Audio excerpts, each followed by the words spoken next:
Everybody. Everybody's here. Hi, Michael. Hello, Matthew. How are you? I'm very well. How nice to see you. You look quite handsome today. You know what I love about this? This is the third or fourth time that we've spoken today, but the dictate of performance means that we have to say, hi, how's it going? Of course, and also now I look a little bit more presentable because I shaved my head and my face, didn't I? That's right, and I put on some clothes. Let's not go there, okay? Top up. You know, right, shirt only. So I'd like to hear who's here. Can we get introductions? Absolutely. Then we test if the Q&A box is working this time. Sure. So the Q&A box, there's also the chat box. Would you like me to put it in the chat box or the Q&A box? I don't understand the difference between one or the other. But I think we can just say, hey, if you're here, say hi, ask a question, or use the chat box, and we'll know that if that's not working, then it's, you know, we can work around that. It's happened before. But we have worked a lot on preparing for this. Not the content. Forget about that. We haven't done anything on that. That's not true. But I'm hesitant to say that we've worked a lot on it in case it doesn't work. But the technology part, we've I find actually Google Hangouts a little less intuitive than many of the similar type programs.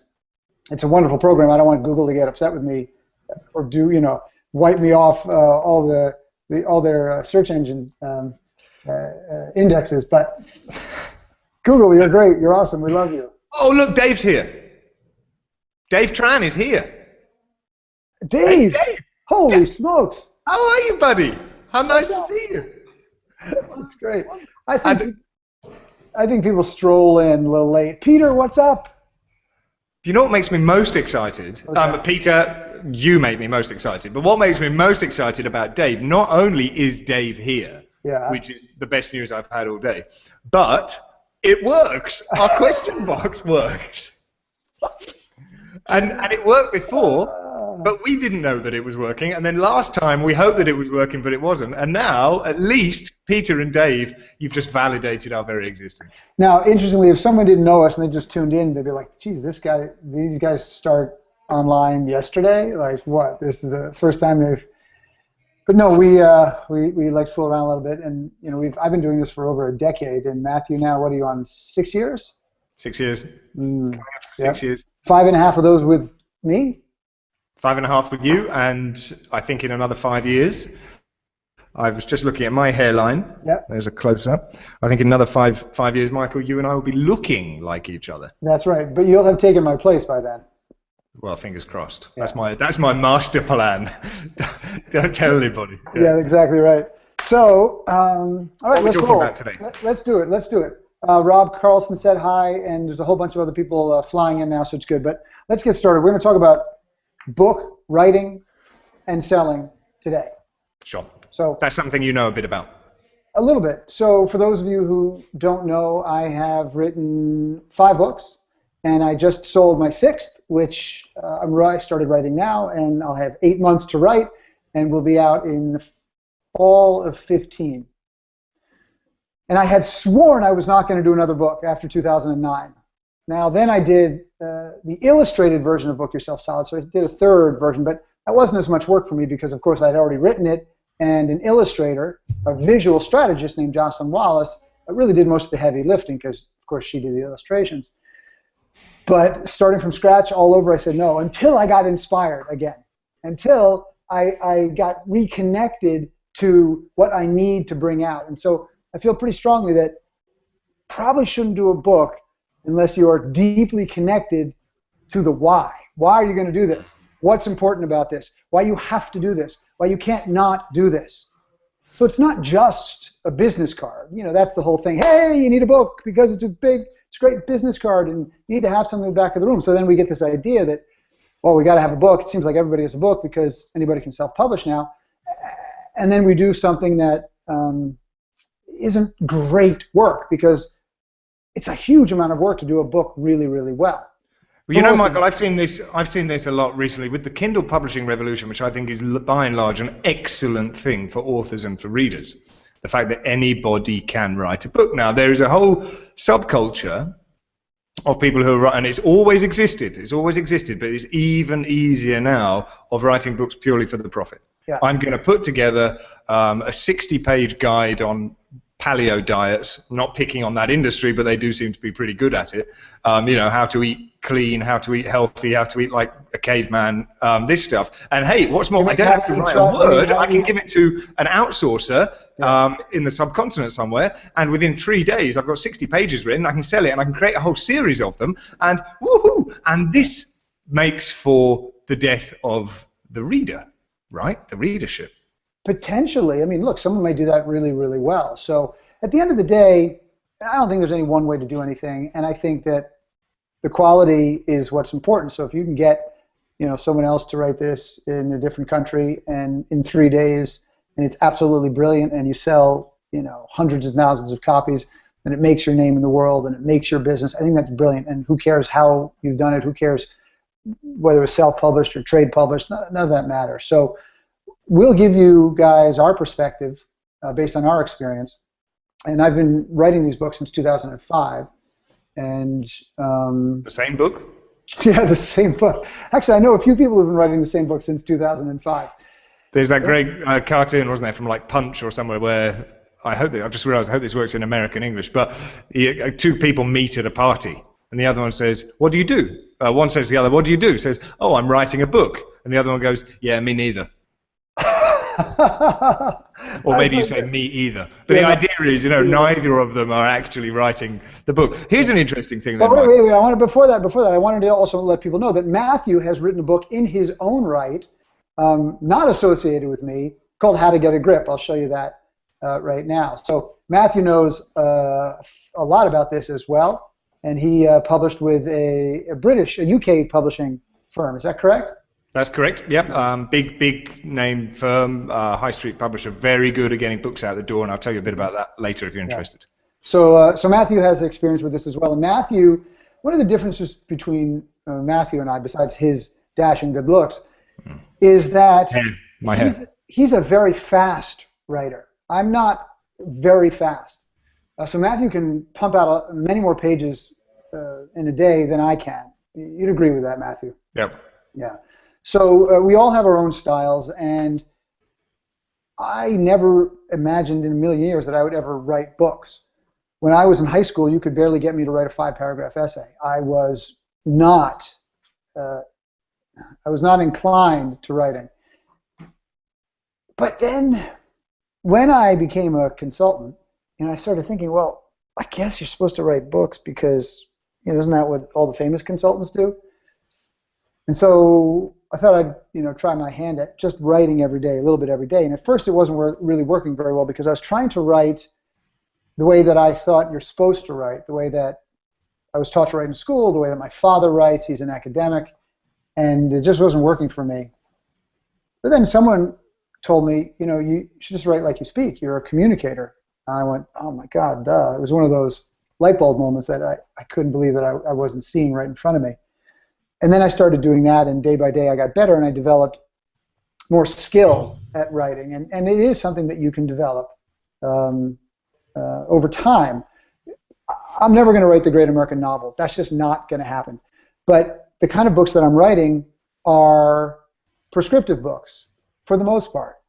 So if you have a level of expertise, if you have a voice, if you have the desire to speak in your own voice, not trying to be somebody else, then you can write very prescriptive books without being an extraordinarily talented writer. Would you agree, Matthew? Yeah, absolutely. I'm just trying to think. I read this. It's you know, you say it beautifully and eloquently, and I've also heard it from other places. And I think, correct me if I'm wrong. Maybe you can't. Maybe somebody else can. I believe it's the beginning of The Wolf of Wall Street, or Catching the Wolf of Wall Street, the books that preceded the film by Jordan Belfort. And he said exactly this. And he writes brilliant, everyday prose. He tells a great story. But when he tried to write it, he wore his writer's hat, and he had great trouble. Yeah. It may not have been Jordan Belfort, I'm pretty sure it was. He said he had great trouble. So he'd tell these stories in his prison cell to his cellmate about what he got up to in his career. And he's like, man, you've got to write it down. And he tried to write it down. He goes, I just can't. I'm pulling my hair out. He says, dude, just write it like you say it. Yeah. Just write it like you speak. Right. And I think that's wonderful. And if you can, because we've all got this academic idea of writing. Yeah. I have. A school essay was point example analysis. Yeah. Don't use a short word when you can use a long one instead, because it will make you look more clever. Right. Exactly right. But if you can discard that and kind of give yourself a renaissance before you sit down to write, then that can help a lot. Sure.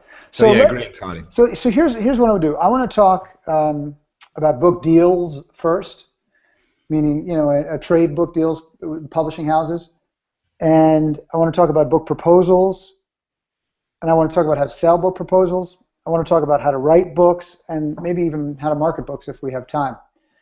I can't speak to the self-publishing process because I've never self-published. So I won't do that. I can speak to the concept of self-publishing and my views on it. I can't speak to actually the process. So let's talk first about book deals. So, Michael, do you have to have a book before you get a book deal? I'm going to go and write my book first, right? Because I'm not going to get started until I've got my book written. Yeah, no, in fact, the editors at publishing houses won't, in nonfiction, and the kind of books that most of our folks write, they won't read your book. They'll say, no, don't send me a book, send me a book proposal. And so then, of course, you spend a year writing it, and then you've got to go write the proposal. Okay, so first thing about writing a book is don't write the book. Correct. Don't write the book. That's not what you need to do if you want to get your book published. Right. And that's why, at the beginning I say I know people who've been writing a book since 2006, and that's what they've been doing. But they haven't had the wherewithal yet to write a proposal, to try to sell it, because it's safer just to write a book first. So I also suggest that people write a book proposal even if they're going to self-publish, because I think the book proposal does a couple things for you. Number one, it helps you prove that the book should be written. It's a sales document. The book proposal is designed to do a couple things. Number one, to demonstrate that the book should be written. Number two, that the book is something that people will buy. And number three, you're the one to write the book. So I think you should write that proposal even if you self-publish, because you might run off and start writing this book, but maybe that book really doesn't need to be written. Can you give me those 3 points again, Michael? Because I know I won't be the only one wanting you to repeat them. Sure. Number one, that the book should be written. Okay. That the market needs this book. Okay, so why this book? Yeah. That's part one. Why this book should be written, okay? Absolutely. And enclosed in that idea is, what's the promise of the book? Mm-hmm. Every book has a promise. And then the book's job is to deliver on that promise. So, okay. So, does the market need this book? Okay. Should this book be written? Number two, will people buy it? Because there are a lot of books that should be written, people should read, but they won't read. So how do we determine if people will buy it? Well, number one of the things you can look at is, are people buying books on similar ideas, similar topics? Are people actively searching for prescriptions that are solving the same problems that you're trying to solve? Okay, so we could say, if the first point is why this book, the second part, will people buy it? It could be why now. Absolutely, sure. Why this book? Why now? Okay. Sure, absolutely. I think that's part of the second question that we need to ask, because maybe people will buy it, but not until next year. Or maybe the book is something people would have bought 3 years ago. I was thinking about Tim Ferriss's great book, The 4-Hour Workweek, and when it came out. It came out right before the recession, I believe. And I was thinking, like, if that book came out the week that the markets completely tanked, would it have taken off with that title? I don't know. Would it have been more attractive? Yeah, actually, maybe less, because my concept is, well, maybe less, because all of a sudden now people are desperately trying to hold on to their jobs, and they have to do the work of two different people just to keep their one job. So the idea of only working 4 hours a week just would seem absolutely impossible. Now, Tim is a clever guy. He probably would figure out a way to rename it and make the book work nonetheless. But timing is certainly important. And then number three, are you the one to do it? which means A, do you have the expertise, and B, can you sell it? Do you have some sort of platform, that will be a spring pad, launching pad for you? And often the answer to the first is, yeah, I've got expertise in this area. The second is not as, you don't usually get a yes on that as much. When you're new, I mean, when I sold my first book, I had 7,000 newsletter subscribers. That's it.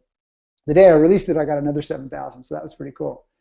And but maybe 7,000 at that time was, maybe with inflation, sort of like money, maybe now that was having 15,000 now, or even 20,000 now. But nonetheless, it wasn't a huge platform, and I was getting well known, but I was not very, very well known. So you still sell a book even before you've got a massive platform. Now, in the book proposal, of course, you have an introduction to the whole concept. Hang on, Michael. Yeah. Hang on. So, to summarize, the book proposal should address, and this is almost like a hard landing for a lot of people, because it addresses commercial interests, full stop. Yeah. It doesn't say, why this book, because it's a deeply important subject matter. Okay, but that's not going to be enough on its own. Why this book really means, are people interested in it? Secondly, why now? Are people sufficiently interested in it at the moment in order to spend money on it? Mm-hmm. And thirdly, why me is not about, well, I'm a world expert in turtles' mating habits, which I'm not. But if I were, that's not sufficient reason. You don't only have to be the expert, but you have to have the marketing clout to get it. So the book proposal isn't, I have an important concept and I am the best person to address this concept. It's, I have an important, relevant, timely and marketable concept and I am the right person to address it and market it and sell it right now. So the book proposal isn't going to make somebody fall in love with your idea. It's to make somebody fall in love with the idea of making money off your idea. Correct. And fall in love with you.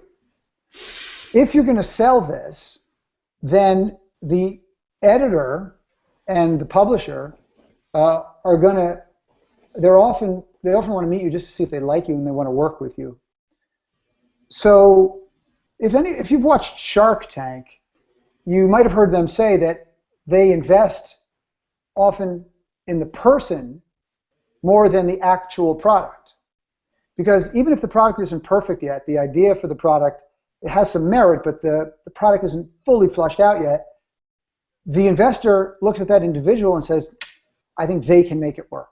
Whereas, you might bring a brilliant idea to an investor, but they don't think you can pull it off, and they won't invest in it.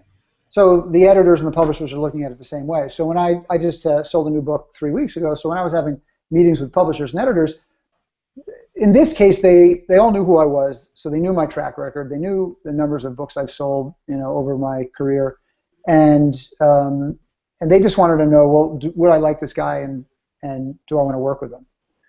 Because just like any field, not everybody's great to work with or easy to work with. So that's in large part why they want to sit and take the meetings. It's not entirely why, but it's in large part why. Because often, if you have a meeting with a publisher, often they're pretty sure that they want this property or this book. Not always, but they don't want to waste a lot of time sitting in meetings for books they don't want or have no interest in.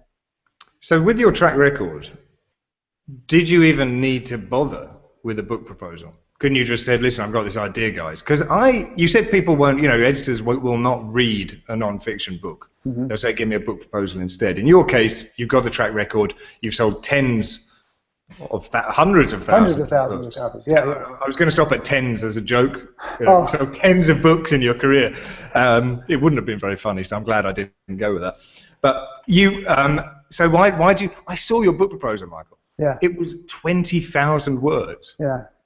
If they're not going to read a book, why did you even bother with a book proposal, which is almost as long as a book, when you probably didn't need to, given your track record? Sure. Well, first of all, the good editors, will read those book proposals. They read them quickly because they know what they're looking for, and that's what they do. Just like producers read movie scripts very quickly. Sure. And then if they like it, then they'll sit down and go through it with a fine-tooth comb. But there's a couple reasons. One, I was leaving my publisher, the one that I had worked with previously. And I worked with the same publisher since 2005, since Book Yourself Solid. And I was leaving because, for a whole host of reasons. Maybe we don't get into them now. But they're great. I love them. I love the publisher over there. But their model has changed, and I wanted something different. And so when you write a book, generally, the contract includes an option for that publisher to publish your next book. But of course, that doesn't mean that they get the book no matter what. They've got to be able to match whatever another publisher is willing to pay you. So if they paid you, if they want to pay you $1, the other publisher wants to pay you $2 for the book. I'm just making up a number as an advance. That's obviously a ridiculous number. So let's say the other publisher want to pay you $2, to publish the book, and the one that had the option is not willing to go to $2. Well, then they don't get the book. They lose the option, and you can go to the other one.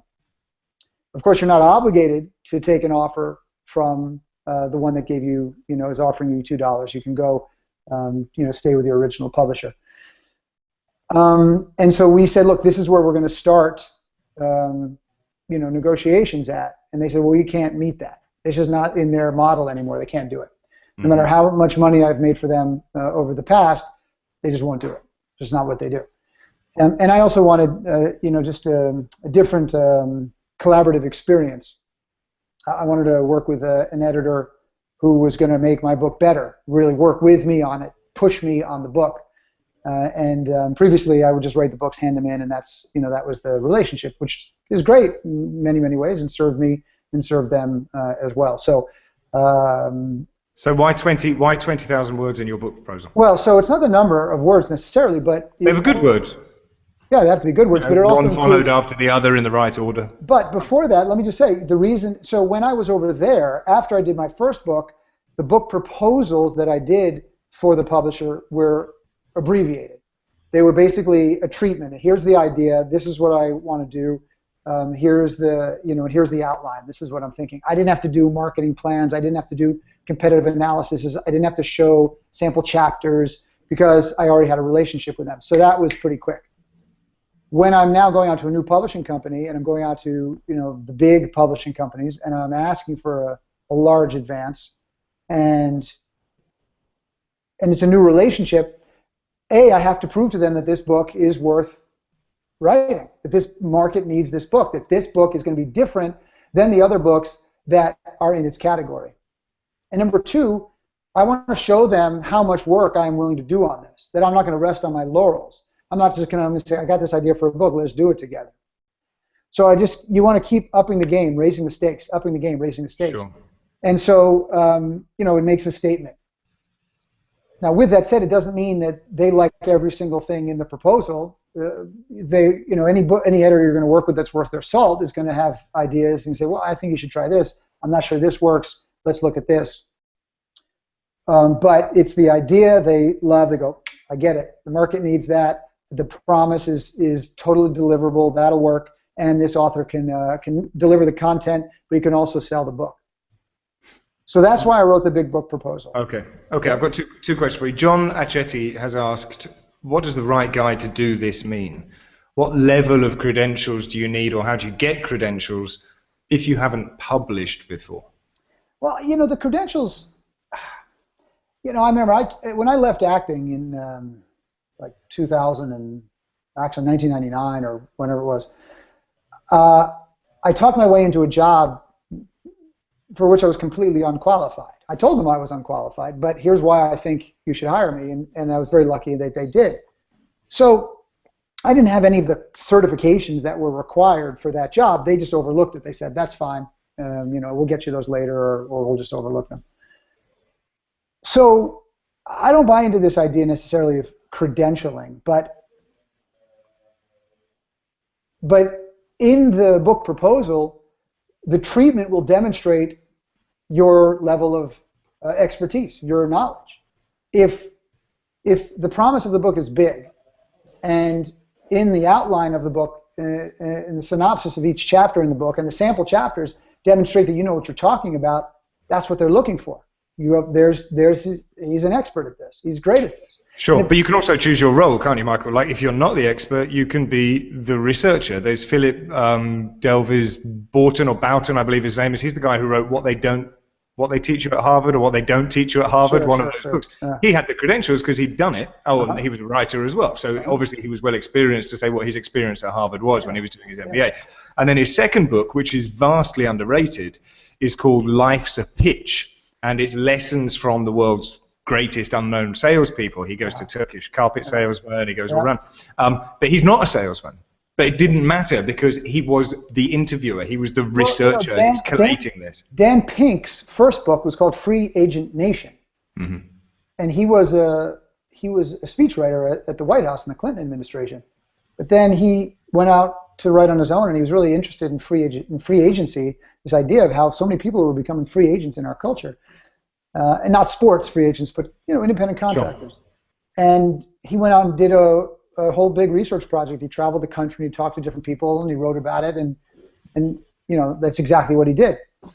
So that's one way. The other way is certainly to interview people and make it a real straight interview book. I know people who have written books where they actually publish the interviews, but they clean them up, they edit them, and people enjoy reading those interviews.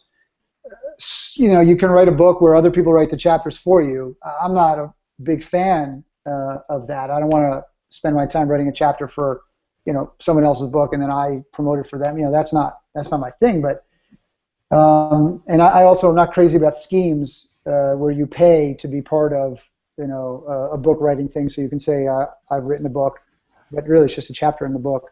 My grandfather did that. Poetry, they prey on the elderly. They say, write a poem. This poem's fantastic. Would you like to contribute it towards the Midlands anthology of verse? Says, yes, fantastic. In order to be considered, you must buy 50 copies for family and friends. Yep, that's exactly right. That's exactly right. So, so I'm not crazy about that. If you're going to do it, do it right. So you mentioned a couple of things that should go in the proposal. Then you said, why this book? Why now? I'm looking at my notes down here. Why this book? Why now? Why me? You also mentioned sample chapters and competitive analysis. Is there anything else that we must, firstly, what's competitive analysis? Secondly, is there anything else that we need to consider? The production elements. I believe the book should be about this number of words. It'll, be this size. This is we'll do illustrations, not illustrate, that kind of thing. Sure. But competitive analysis is just looking at what other books are out there that serve the same readers that might be similar in nature. And you say, and you never rag on a book. You never say, oh, this book is crap, that's why my book is needed. What you're doing is you're finding good books that have sold well, because you don't put a book into competitive analysis that hasn't sold, because if you're saying, look, this is with the same readership, none of these books have sold well, and they go, well, why would we do this one? It's not going to sell well either. So, for example, in this proposal that I did, the book is about performance and public speaking. So I put books that are about public speaking, and I addressed the things that were great about them, and then I said, but here's what's different about mine. Here's why I think there is room in the marketplace for this book. And someone could read both of these books and be very happy. So you also want to make sure you don't, editors move from publishing houses to publishing houses like it's almost like, weekly. You never know where they are. The industry changes so fast. So if you say something negative about a book, you might be, your proposal might be in front of an editor who edited that book. That's their book. That's the book that they acquired. So that's just never a good idea in general.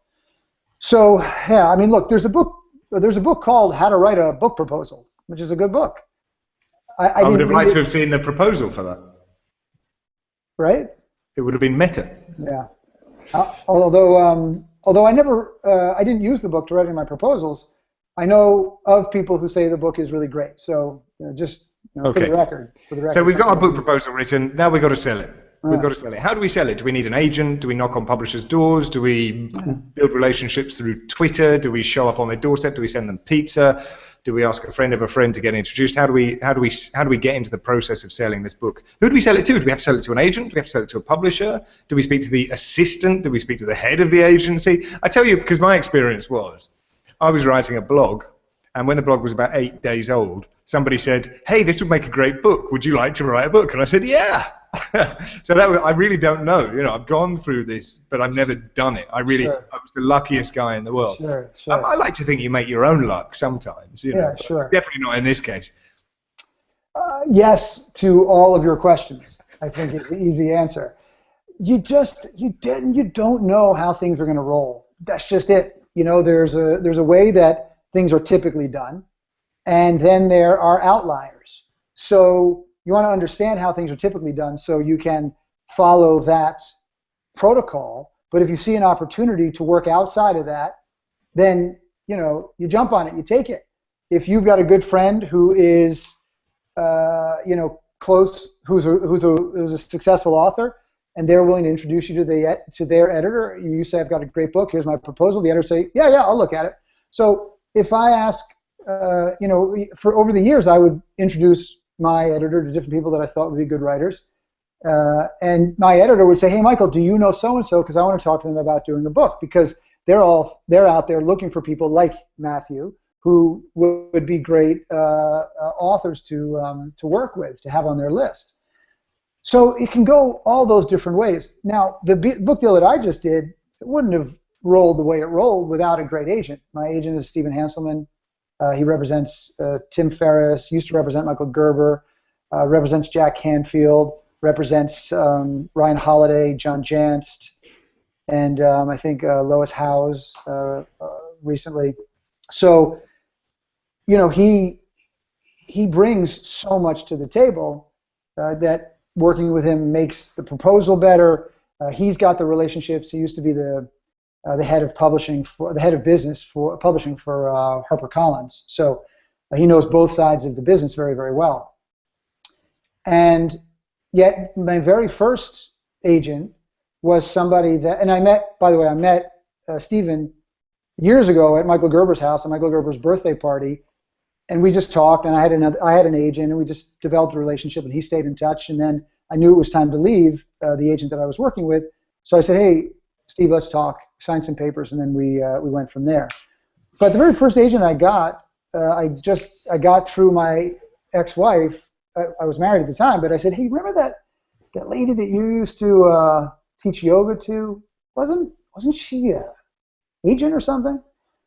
And Shannon said, "Yeah, I think she was, but she's just like a small agent with just herself. She didn't work in a big agency or anything." And I said, "Do you think maybe we can reach out to her and just see if I can ask her a couple questions?" And she said, "Yeah." So we did, and Kathy was nice enough to say, "Sure, I'll answer some questions for you." And I had very specific questions prepared, so I knew that I wouldn't take much of her time. I told her how much time I thought it would take. And I asked her the questions, and then she said, "Well, why don't you send me the proposal and I'll have a look at it. I'll give you some feedback." And I'm like, "Oh my God, thank you. That's amazing." So she looked at it. She called me up and she said, "Hey, I'd like to represent you." And I said, "But I didn't think you did business books. I thought you just do fiction." She says, "I do, but I think I could sell this." And I said, "Well, do you know business publisher, the editors at the publishing houses that have business lists, the business imprints?" And she said, "No, but I'll reach out to them and I'll see what I can do." And so she said, "Just give me a few months. If I can't sell it, then we'll rip up the contract and you can find somebody else." And we sold it in 2 weeks. And we had a couple different offers in 2 weeks. And I think that the reason that we did is because the title was so good. Book Yourself Solid was it's just such a good title. And the title makes a huge difference. The title, I'm still working on the title for the new book. What's the title of your new book, Michael?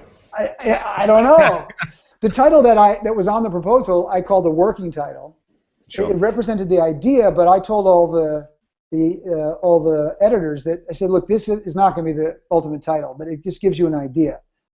And I think because of my track record, I was able to go in there without the title being perfect. But you can still go in and sell a book with a crap title, and they love the book concept, and they figure out we'll work on the title over the next couple of months before we go to print.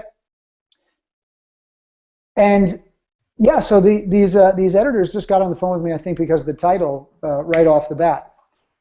Because when you title a book, one of the things I think you're trying to do is you're trying to create a meme. You're trying to create some sort of concept that will stay in people's head. Like Malcolm Gladwell's The Tipping Point, or I mentioned before Tim Ferriss' The 4-Hour Work Week.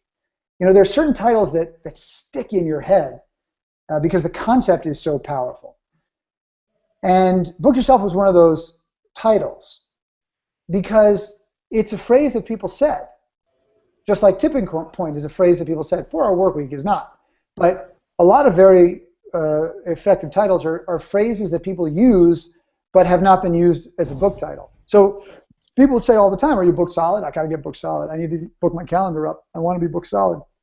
But once I titled it, once the book became successful, and of course, you can't trademark titles, but I have a registered trademark on the phrase for business purposes, it became my phrase, even though it's a phrase that people had used all the time and still use all the time. They just can't use it to sell products or services now because I have the trademark on it, you know, for coaching, training, etc.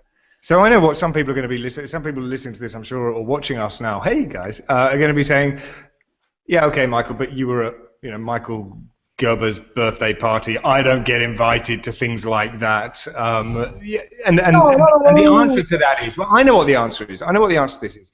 The answer is that nothing, and this is what we teach in Book Yourself Solid. This is what we hammer home to people. These are, you know, in Book Yourself Solid, if you're familiar with it, which I trust you are if you're joining us today, you know, we do some stuff every single day religiously.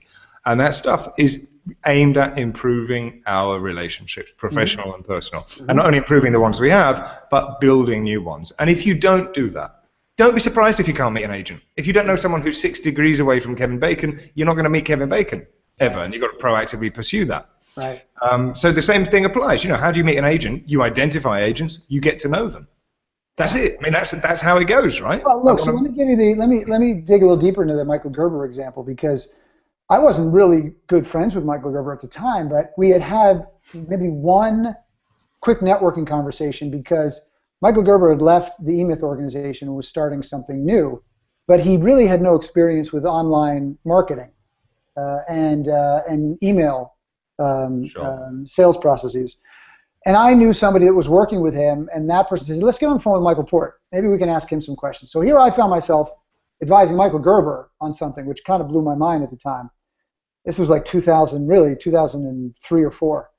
And he was starting this thing, and he said, look, I'm doing this thing at my house. It's going to be a one-day workshop called The Dreaming Room. And then I'm going to have a birthday party afterwards. People are paying, you know, whatever it was, $5,000 or something for the day. But I'd love to have you as my guest. I'm like, great. So I bought myself a ticket. I didn't really feel like traveling because I don't like, you know, getting on the plane unless I have to. But I'm like, you know what? It's a good opportunity. I'm going to get on the plane. I'm going to go to California. It was across the country. And I'm going to get a hotel, and I'm going to go to this event. And who knows? We'll see what happens. That's why I was there. So, you know, I put myself in that situation. I had no idea that his agent would be there. I didn't know anything about this. Sure. We just happened to be at the same table, and we happened to start chatting. So, you know, I don't think there's, I mean, luck, you know, things are random in life, but you still got to put yourself in the right places. Absolutely. And that was one of those examples. So you get a couple of people interested. Do you take the first offer? How much do you sell it for? How long do you hold out for? When I, as a first-time author, especially as I was approached by the publisher, they said, we would like to turn this into a book. And I was ready to write them a check. Fantastic! Wow! How much is it going to cost? I'd love that. Yeah. Which is, you know, vanity publishing. That was the model back in the day prior to self-publishing. Well, actually, it's become a big part of the publishing business now. We can talk about that as well. Okay. Yeah. So anyway, they didn't make me write them a check. They made me an offer. I was so thrilled that anybody wanted to, particularly as I hadn't shopped it around. I had been entirely passive, which is entirely unusual. I appreciate, but I you know, had no point of reference. Didn't know anybody who was an author. I just said, "Yep, I'd love it," and I just took the first offer. Figured that nobody else would ever offer to pay me to write a book. Sure.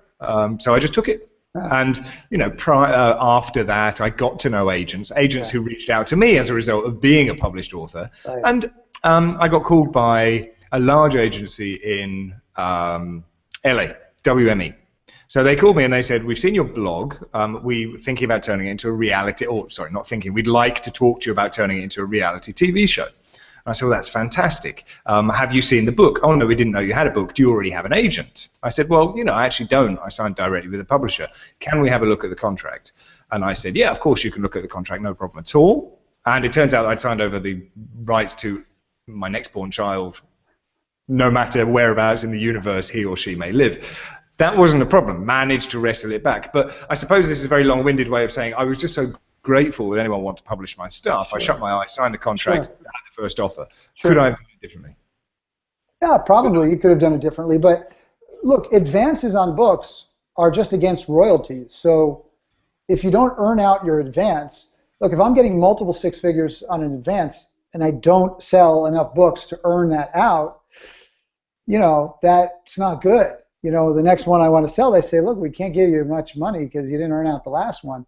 So that's not a good thing. You don't want to do that. So pushing for huge advances, at the end of the day, it's not actually a different amount of money.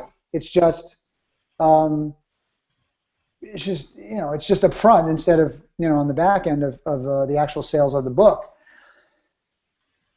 So the first, and look, I was fortunate. I had an agent in the first one, so I was able to get advice, and didn't have to give away the farm, the rights of my firstborn. Although I might have. When he drives me a little crazy, I'm perfectly happy to, to put him on sale. But no, I think I can't remember if we took the first offer or not. But at that time, the publisher that I went with was giving like 15 to 25 grand. Advance, typically on first-time authors with small platforms. And so I got 25 grand for the first book as an advance. And I thought that was pretty cool.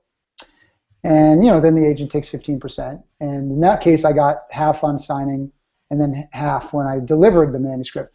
When you do really big book deals, 6- and 7-figure book deals, those payments are usually broken up into 3 or 4 payments. So they want to give you 350 grand right off the bat. They want to space that out as long as they can in case something goes wrong.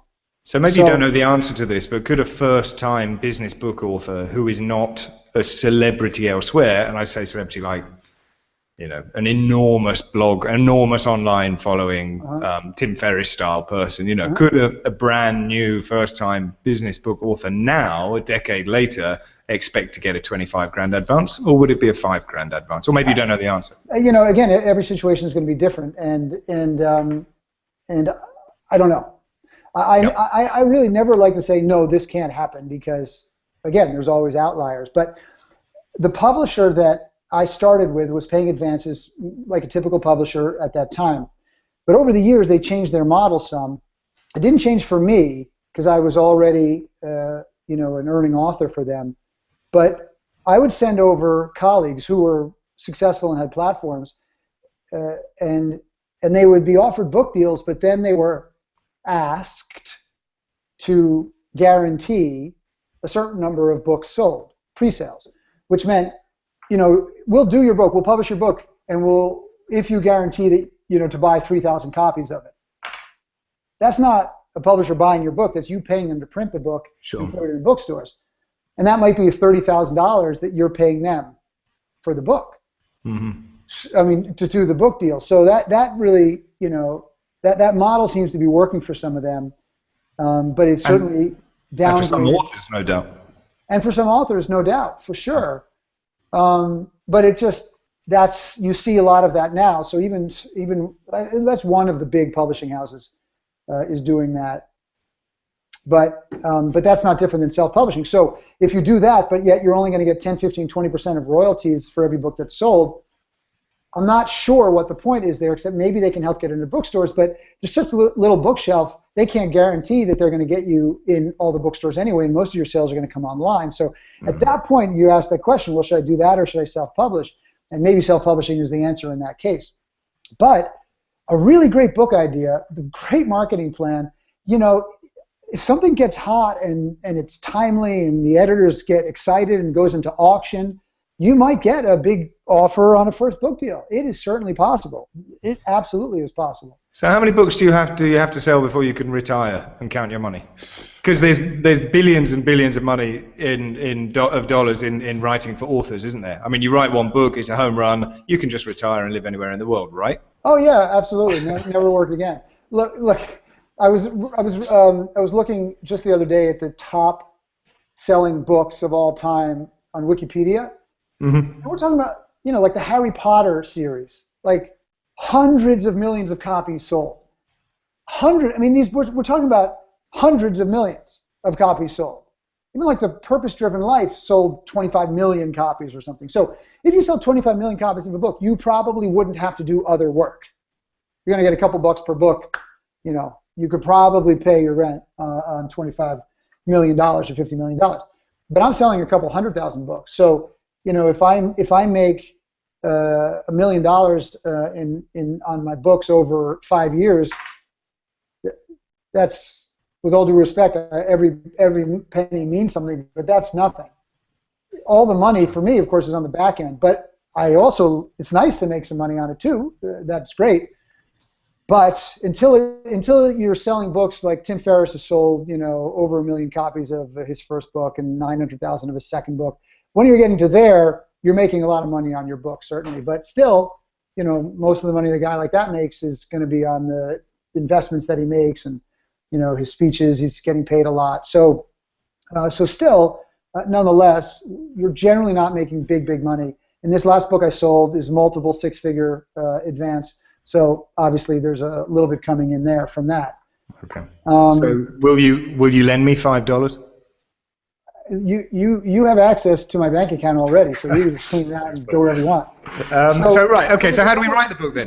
So when we talk about writing a book before. Yeah. One last thing about this. Okay. One last thing about this. Then we'll go to books. So in the last book, what we did is this one we just sold. We identified specific publishers that we thought would be great for this book, and specific editors at those publishing houses that we thought would be great for this book. And so we submitted just to them. So we took only 6 meetings. And we did them 3 meetings on a Wednesday, 3 meetings on a Thursday. And when we walked out of the last meeting on Thursday, it looked like every single one of the 6 wanted it, which is great. So that means we were going to go to auction on Tuesday. Mm-hmm. And when you do an auction, you say, we're going to start at this price. This is the first bid. And then it's going to go up in increments of whatever that number is. So let's say we're going to start at 150 grand, and then it's going to go up 10% increments there. So you have to bid 10% over whatever that last number is. And that bidding can go on for a while, and somebody could just jump in and say, okay, well, the first bid could be, I'll give you 250. They just jump it to 100 grand, and that drops out a couple people. The next one comes in, so you know what? And they want to try to knock out the competition, they go higher. But of course, if they're good at negotiating, they play it, as cool as they can, as close to the vest. But if you start at 150 grand, you could go up to 400 or 500 pretty quickly if you have that many big publishers, on really wanting your book. But we got what's called a preempt on Friday, right after our meetings on Wednesday and Thursday, where one of the publishers who I really liked, who I thought would be really great for the book, said, look, we'll give you this amount if you come with us and take the book off the market and don't do the auction. And we said, sounds great, how about this amount? And they said, sounds great, took the book off the market, didn't do the auction, and we decided to go with them. Now, then of course, afterwards, when I'm hearing the things that the publishers were saying about, I wanted that book, I'm really disappointed, then I'm like, oh shit, I could have gone to auction and made who knows how big it could have been. But that's getting greedy, right? That's just getting greedy. So I try not to think like that. And you want to outsell the advance in any case. So the advance is just an indicator of their confidence in you, really. Exactly right. Mm-hmm. Cool. Yeah. So you've sold the book. Someone wants to publish it. Yeah. They say you got 3 weeks. Hand us a submitted manuscript. Yeah, well, that's not going to happen. So, if they want to get it out in this, if it's a time-sensitive book, then maybe you have less time. But for the most part, you're looking at 6 months. So I took 8 months on this one. It just worked out for everybody's schedule. We're going to release it in the fall of 2015. But it's like the great thing. It's like, yes, I got the great deal. Ah, crap, I have to write the book. Yeah. It is more work than people begin to imagine, unless they're just incredibly prolific, and their first drafts are just brilliant. That's not me. Tim Ferriss was interviewing Neil Strauss the other day. It might not have been the other day. I listened to it the other day, and Tim says he advises anybody. Funny, this is the most I think I've ever mentioned Tim in one interview in my life. So I'll let him know afterwards. Like, Tim, it would be unwise to have a conversation about publishing today without making reference to him. Right. So he said he advises anybody who's going to write a book that they should spend a year on it full time. And if you haven't got a year full time, don't do it. Now, I don't have full time on it, but nonetheless, my schedule is designed so that I have the time I need to do it. And 8 months is a fair amount of time. And remember, it took me 4 months to write the proposal, and so much of that work is done in those 4 months. So when I'm starting on the book, I'm ahead of the process. I'm not starting from complete scratch on the book. In fact, we already wrote a sample chapter. So that sample chapter will change dramatically because we reorganize the book and things change. But nonetheless, we're already farther down the road. So the first thing that we got to get crystal clear is the promise. What is the promise? What is the promise of this book? And then I make sure that the outline is absolutely solid before I start writing chapters.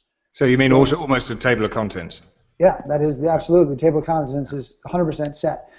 I like to have the title set before I do a lot of writing because it influences the book in such significant ways. Plus, it gets really set in my mind and the folks that I work with, and the editor and the sales team at the publishing house and the marketing team at the publishing house. They really coalesce around this idea in the title. So I've been working on this obsessively, hours a day, bothering everybody I know about it, and I've got a bunch of great ones, but I haven't made a decision yet. And I will soon, but the title is so important. And so I have a little time, but I want to get it set within the next week or two, so I can move on from that, and then work on the book. And then I usually work first chapter, second chapter, third chapter. But sometimes you can work outside of that structure if it's not a sequential process. Book Yourself Solid is a sequential book. Each chapter follows the next. You need to do the first lesson before you do the second lesson. The Think Big Manifesto is not like that. The code in the book, you can go in any order. You don't have to learn how to be comfortable with discomfort before you overthrow the voices of judgment in your head. Those could be in any order. So that one I sort of wrote from how I felt at that time. I didn't write that one in order. So how many words did you write today? That's a good question. It really depends. Some days I can write 4,000 words, no problem. Maybe 1,000 of them stay in the book. And do you write best in the morning or in the evening? Morning, early morning. I'm not a night person. The only thing I can do at night is eat, watch movies, or Or both at the same time. Eat, watch movies, in bed. Yeah, exactly. Yeah. All right. But that's about it. Yeah. Cool. Okay. So, do you write a first draft and then edit, or do you edit as you go along? No. First draft and then edit as much down as can. Don't worry about whether the syntax is correct, whether your grammar is correct, whether your spelling is correct. You're gonna write and then you're gonna cut. You're gonna write and then you're gonna cut. There's a million great quotes about writing being rewriting. Some author, somebody, I don't know who it was, said something about he said he's a terrible writer. He's a great rewriter. And so that's what he does. He just rewrite over and over and over. And that's just part of the creative process. When you rehearse a keynote over and over and over, you're rehearsing, you're working, you're cutting, you're adding, you're changing, you're cutting. And when you do anything that will never actually be done, that's the process. And it's only done based on the date that you've got to submit it or put it to the typesetting. Because you could work on the book for the rest of your life. You can always change it and you always make it better, but at some point I think you get diminishing returns. These are the two biggest, whenever people ask me for my biggest advice, basic advice I have on actually getting the book written is the two things that you've already mentioned. It's the planning is paramount. Planning is paramount. It made it so much easier for me. I had 2 weeks to write 40,000 words. Some of them were already there. Yeah. And I did 4,000 words a day, every day. And it was, I was here in Malta, it was 90 degrees. I was I was dripping sweat all over the keyboard. Yeah. And Actually, no, that's funny. I wrote 4 chapters of Book Yourself Solid in 2 days, sitting by the pool at my ex-wife's parents' house in Washington State.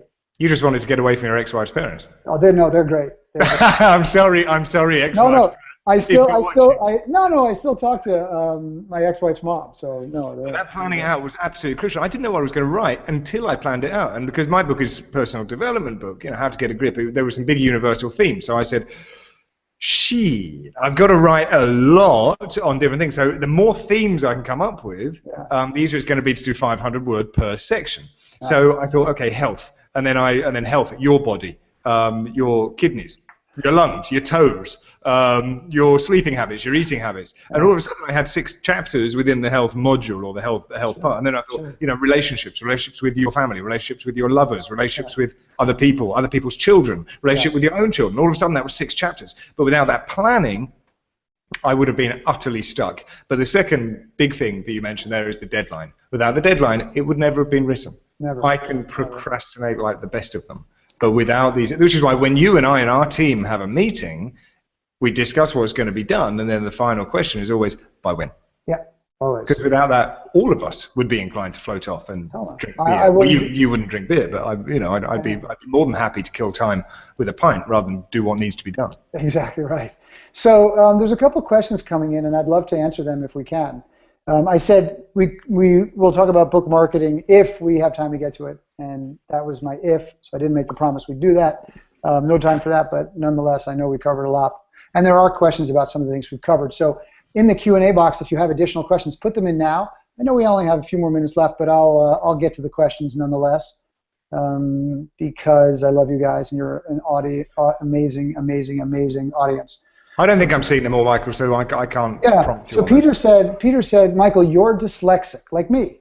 What does it mean to you when you write books? How do you do it?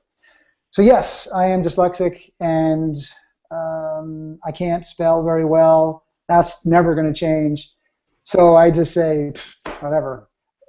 I don't worry about it anymore. I used to, and I just spell lots of things incorrectly, and I don't see typos, and I just get somebody to help fix all that. But it's interesting. One of the things that happens is that my vocabulary has improved over the years because I'm dyslexic. So when I'm writing a word and I can't figure out how to spell it, I have to think of another word that means the same thing that I can spell. So then I come up with a word and I go, how do you spell that one? No, I can't. Another word. And then I need a number of different ways of saying the same thing because often I have trouble spelling them. And everyone said, well, spell check does it. Yes, sometimes my spelling is so bad that spell check can't even figure out what I'm trying to spell. And Matthew can attest to this because he's seen all my writing. So, that's what editors are for. But also, look, the dyslexia, in a way, at least for me, has allowed me to develop the ability to take a lot of different ideas and reorganize them in a way that makes sense to me. And as a result, they tend to make sense to other people. So that's worked very well for me. Yeah. And also, look, you can always work with somebody. Matthew and I were just working on a web page today, and Matthew's a brilliant copywriter. He writes really fast. And Matthew, these days, does a lot of the copywriting for us. So, we'll collaborate on it. Like today, we were working on a new website. So we went through it. We talked through it. We got our avatar, clearly defined. Talked about, the tone that I feel is right for this, and then Matthew will go do a pass, and then I'll do a pass, and he'll do a pass. So writing with somebody that you've got a good rhythm with is very, very effective. Let's see. Any other questions here? Let's see. Questions. What does the right guy to do this mean? What level of credentials do you need? We answered this one. Oh, okay. All right. Any other questions? Put them into the Q&A box. There are no dumb questions. You can never ask a dumb question. I've got a question. Have you smeared petroleum jelly or Vaseline or something on your camera there? Because it looks a bit. You've got a little bit of the blurry porn star effect happening on the side of this screen. Well, I'm trying to go with the spotlight look. Right? Is that what it is? Is that an effect? Okay. It's an effect, and then look, here is the original. I thought the spotlight look helped sort of. Spotlight works. It works. I thought it worked because it sort of helped blur out the window on the side, so you weren't getting distracted. Okay. No other questions. I can see a couple have come in. Okay, I don't see them. Sorry. Melanie says, Lou says, the good news is that anyone can write a book, but the bad news is that anyone can write a book. Lou's a blast, eh? Yeah, and Lou's written, I think, 5 books for other people. It ghosted at least 5 books. I didn't know that. Yes. Lou Bortone, man of mystery. He's a brilliant writer. He's one of those guys that can sort of do anything. Do anything, literally anything, yeah. And he's too modest about it, so he doesn't tell anybody. Melanie asks, if I write a mini book for my speaking engagements that I plan to write... Okay, I don't, Melanie, I'm sorry. I don't understand your question. I bet I know what she's asking. So if I write a mini book for my speaking engagements that I plan to write a full book on, would adding that to the book proposal be helpful? It depends. See, sometimes you can self-publish a book. It does really well, and then you want to get a publisher to publish it, and they say, I don't know, I think it might have sold the market. Meaning, they don't see the book as something that's going to then sell. So let's say you sold 20,000 copies, and they go, and so now you're getting some interest from publishers. They might say, I don't know, maybe there's 10, 20,000 more in it, but we don't see this book as 100,000 or 1 million, copies type of book. So they may not want it because they want those sales, first in sales, especially if it's not an evergreen kind of book. Book Yourself Solid is an evergreen book. If you write a book about social media, that is not an evergreen book. You've got to update that every single year, if not every single 6 months, because things are changing so fast. And the publisher might say, I don't know. But then they might also say, well, look, we want the second edition. And then we want options on, then you're going to do additional editions every 6 months, and they build that into the contract. John says, what's the biggest mistake first-time writers are most likely to make? Being soft, meaning bowing to the wishes of the people around your book. So collaboration is a beautiful thing. You want to collaborate with as many people as you can so that you produce something better than you can alone. But if you believe, say, in a title for your book, and the publisher doesn't like it and they want to do their own, fight for what you believe in. But don't get blinded. Maybe they're right. Maybe that title doesn't work, but maybe the one they want to use doesn't work either, and you got to come up with something else. So there's only one time that I gave in on a title, and I regretted doing it. But I won't give in, on a title that I don't think is right now, even if technically the editor has final approval over titles. I'll just keep working with them until we all agree to on the best one, and we find a consensus. So it's your book ultimately. It's your name on it. It's your material out in the world. So don't be soft. Go in there and say, this is why this needs to be made. I believe in this, and let me prove it to you. Good. Anything else, Matthew? Oh, I have a few questions coming in. How are we doing for time, Michael? I see the questions come at the top. Well, not always. Not always. It's weird. They come in random places. I think you can upvote questions. So there's some kind of, you can vote on. Connie says, I got to put glasses on to see this. Is blogging the best way to create a marketing platform, or Twitter following? Other ways? How do you drive people to you to create a marketing platform? Well, yes, you know what, Connie? All of it. Any platform, any of those tools are great. Certainly, if you want to be a writer, I think blogging is probably better than, say, just a Twitter platform. Although publishers are looking for audiences. If you've got an audience that they think will buy, that's great, but you still have to prove to them that you can write. If you are a prolific blogger and they love your writing, that's going to make a huge difference, because they know that the people who are reading you already see you as a writer. So you've got to decide, what's my platform going to be? Pick one thing, make that thing the thing, and build it big, right? And refer back to Book Yourself Solid if you need help with growing your marketing platform. I've heard that's a really good. It's pretty good. System. It's pretty good. All right, let's wrap up. We got to go. So guys, listen, great work, and thank you so much. Hope this was helpful. What I'd like you to do is, I don't know if there's the comments right under this, but I know they publish it on YouTube. In that comment section, go give us some, give us some love there. Tell us what your biggest takeaways are, what you've learned.